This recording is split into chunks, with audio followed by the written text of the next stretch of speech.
Hi guys and welcome back to the channel. Today I've got two replays in the American Tier 7 Premium Tank Destroyer, the Super Hellcat. Now this is a tank you're going to be able to get at level 75 of the brand new Season Pass. It's one of two World War II tanks on the Season Pass. There's also the A43 Black Prince, which I'll have a video coming up shortly on that tank as well. And the Super Hellcat it's a good tank. I really enjoy it. I think it's a great tank destroyer. If you like the standard Hellcat, you're going to love this tank because it is basically a Hellcat, but at Tier 7. And obviously to go at Tier 7, they've improved a fair few of its stats, like its accuracy, its DPM, its mobility, turret traverse. You know, they've improved a lot. If you want to see what they've improved over the standard Hellcat, go see the tank review I did for it a little while ago.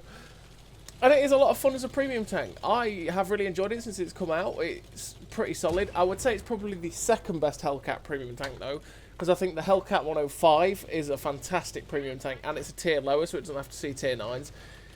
And the gun on that tank is just memely great, and it wrecks everything really easily. But if you like the standard Hellcat experience, this is the tank for you. And you'll be able to earn it for free on the pass, or if you have the 2K pass anyway. It is a good tank. It's a lot of fun to play. So, what do I run as a crew on this tank? Well, I run Born Leader, Rapid Reload, Sixth Sense, Situational Awareness, Run and Gun, Steady Aim, Trap Mechanic, Camouflage Expertise, and Muffled Shot. Now, I run those perks because I want to make the camo slightly better with the camo perks, and it helps to reduce your camo, or I should say improve the camo after you've fired, because it means that you can stay in a position like this on Sand River, keep firing, and very, very rarely get spotted, which is great. And as well as that, have the gun perks, because being 10% more accurate is something you just always want to have. You always want to be 10% more accurate.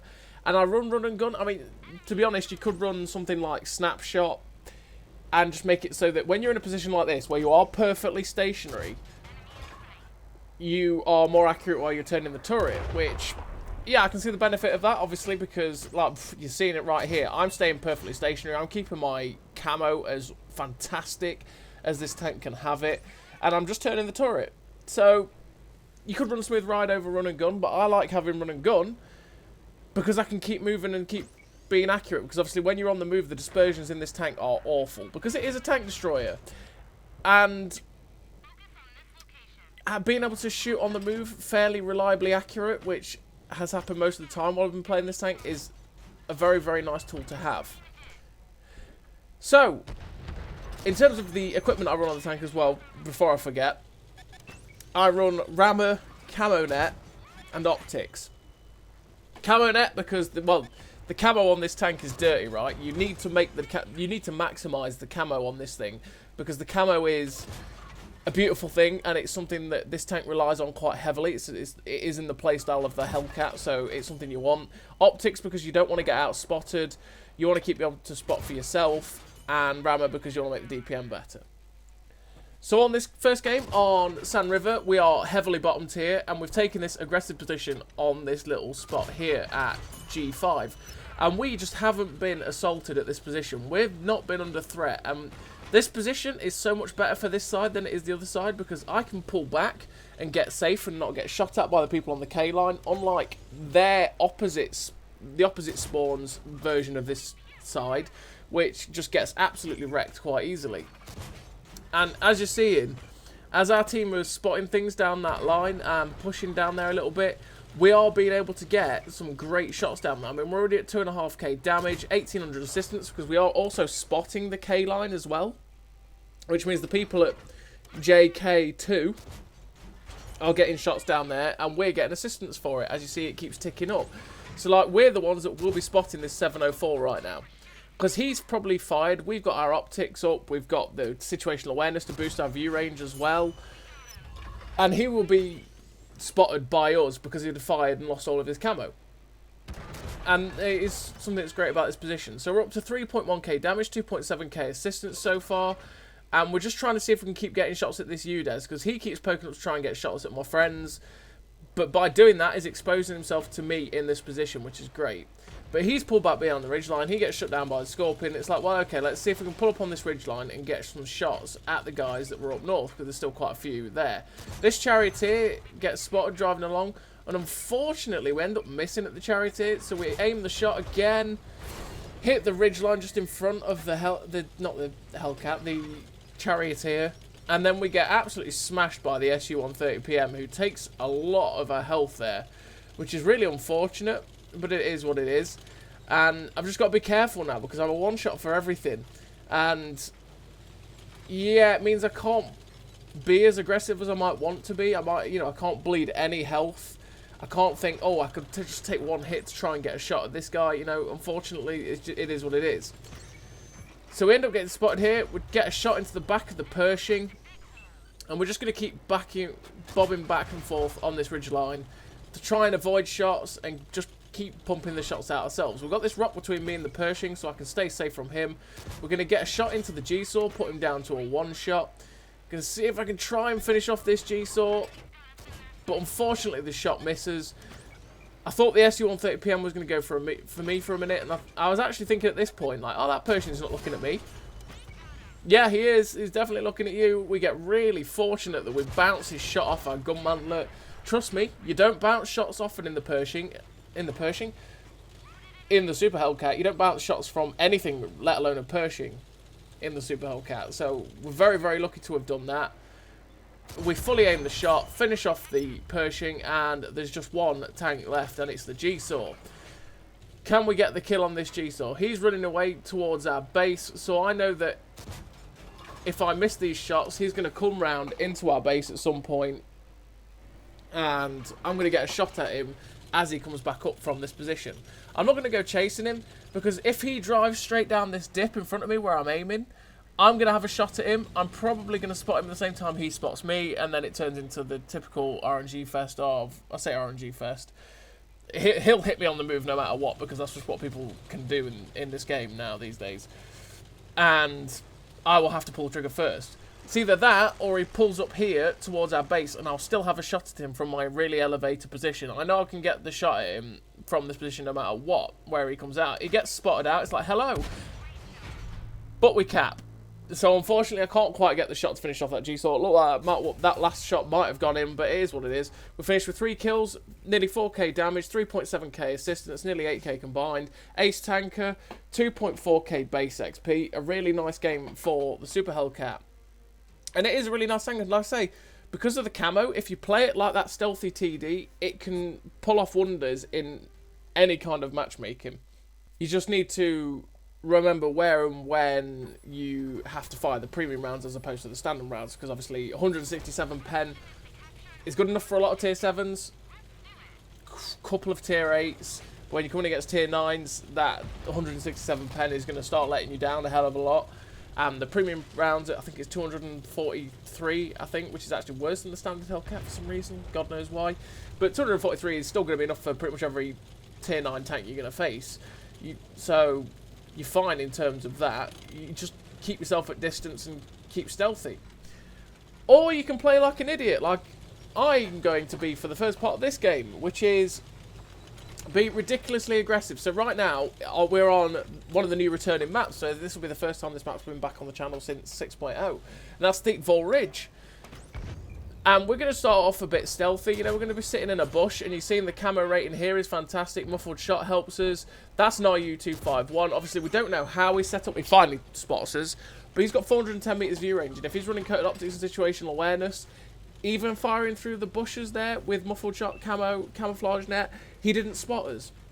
He has one of the highest view ranges. He has one of the highest view ranges in the game. So yeah, that's if he's running that though, because obviously we don't know how he's set up.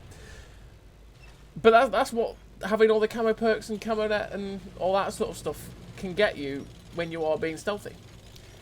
But right, yeah, that RU got destroyed. It is encounter, so we spawned in the sort of different locations, and I'm going to be fairly aggressive and push up. I'm going to end up playing like a lower tier medium tank pretty much in this start of this game.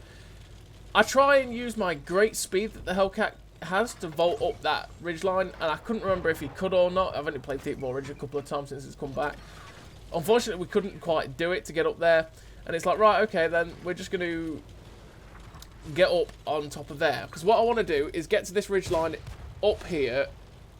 And then I know that from this ridgeline up here, I will stay safe from those guys, where that Jagdtiger is.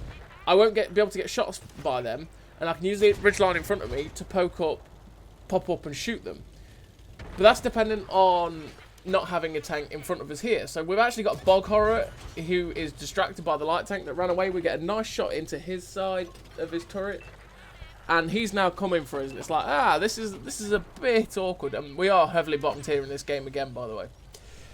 And it's like, this shot here on this Jagdtiger is why I wanted this position, because I can pull back behind the ridge, stay safe from him, and just keep waiting until I get unspotted, poke up, shoot him again.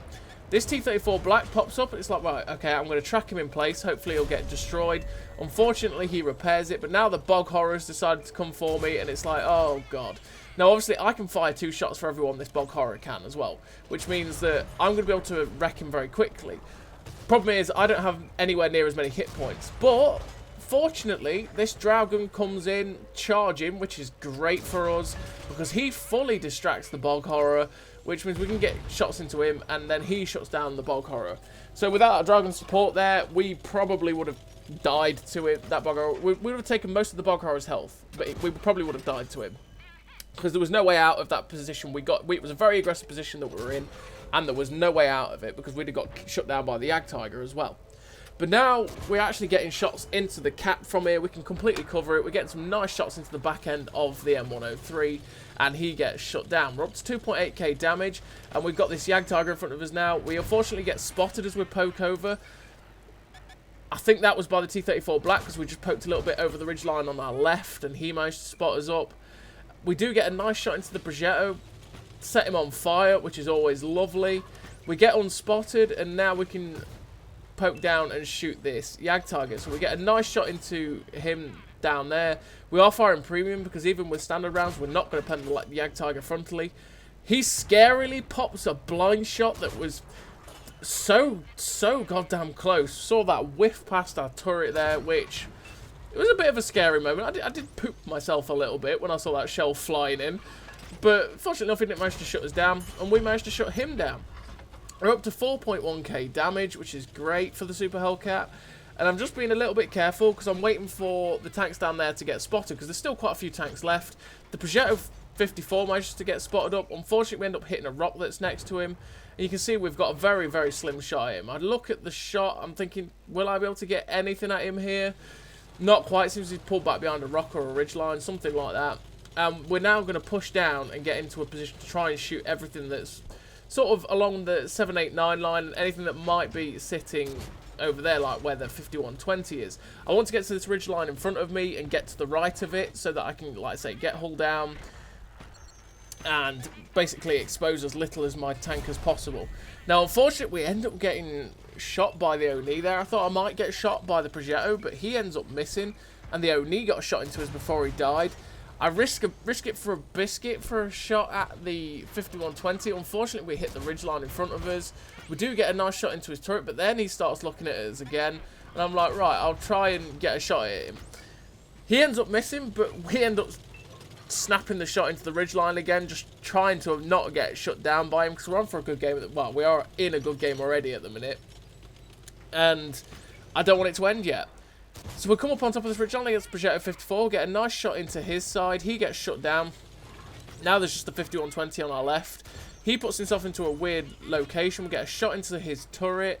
Can we shut down this 5120? We'll get one straight through his turret and finish him off. We're up to 746 distance, 4.8k damage. Now there's this Tiger 1. Unfortunately, we end up doing track damage only to him. He's completely in the open for us, though. And then we track him only again. Unfortunately, at range, we're just not quite doing it yet. We get a nice shot through the side of his turret. We've got his lower plate, his mid plate, and the side of his turret. We get a nice shot through his side. Will we be able to finish this guy off? Unfortunately, he gets unspotted, and we can't quite get a shot at him. I need to move forward again now to get into a position where I can finally, well, try and get another shot into these guys. Unfortunately, the Roger dodges quite hull down. I should load premium at this point. I'm looking for a shot at his cupola. and the side of his turret. Unfortunately, it doesn't go in. I should load premium. I'm never going to pen this Roger Dodger with standard. I should have loaded premium, but I didn't do that. There's now only one tank. It's the Caro, which has been spotted, and we're just going to try our best to get into a position to get a shot at him. But there is a stockade with him, who is going to be able to probably drop... Well, I'd expect the stockade is going to be able to finish this Caro off. He'll be able to drop his whole clipping, and that's it. So the likelihood of... at this point, I'm thinking I'm never getting a shot at this guy now, unfortunately. But he's still got health at this point, and I'm like, maybe I will. But if we're looking at where he is, he's actually in some sort of ditch, and the artillery finishes him off. But we finished the game with 1,000 assistance, 5.3k damage. Another really nice game for the Super Hellcat when it's horrendously bottom tier. 2 kills, 5.3k damage, 1,000 assistance, 6.3k combined. Ace tanker, high caliber, Confederate medal, 2.5k base XP. Another nice game, like I say, in a horrendously bottom tier matchup for the Super Hellcat. It's a really nice tank. I'd say it's the second best Hellcat premium out of this and the Hellcat 105. But it is still a lot of fun to play if you like your stealthy tank destroyers. So as always, everybody, thank you very much for watching. I'll see you next time.